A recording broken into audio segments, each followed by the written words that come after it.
Okay, second topic, crossing membranes. All right, so essentially for crossing membranes, there are two processes. You can either have it be passive or you can either have it be active. I'll start off with active as there's only one, and then passive has quite a bit more. So with active transport, the key thing with active transport is that it requires additional energy in the form of ATP, okay? And the only type of active transport that it's used by carrier proteins. So carrier proteins are often involved with active transport. They're not limited to just active transport though. Carrier proteins can be involved with passive transport as well. I'll talk about that in a moment. So with carrier proteins, again, requires additional energy in the form of ATP. Most of the time it's the carrier proteins work as a pump.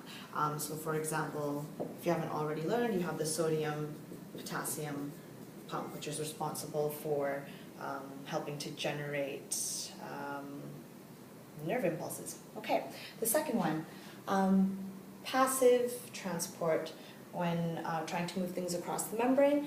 So the first one that we all know about is diffusion.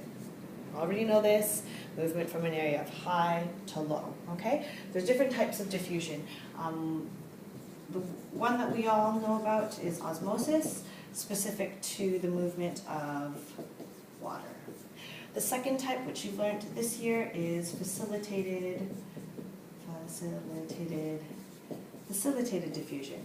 And now facilitated diffusion takes on two forms. So the first one, it can be in the form of a channel protein. Channel proteins, they're specific to one molecular ion, so specific. Okay. The second one, which people often get confused as only being part of active transport, which it is not, is carrier proteins. So carrier proteins can be involved with both passive and active transport, okay? The main example for carrier proteins in that it's a passive one is glucose.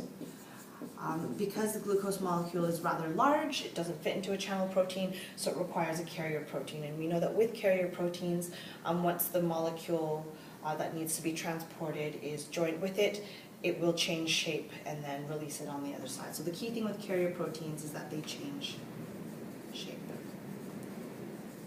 But remember, carrier proteins can be both passive and active. When you're looking at questions like this, you need to look to see what molecule is being transported. So I've given you the main example is glucose, in which it's a passive transport, and that's usually the only one that does come up. If it isn't glucose, then you can safely say that it's active transport.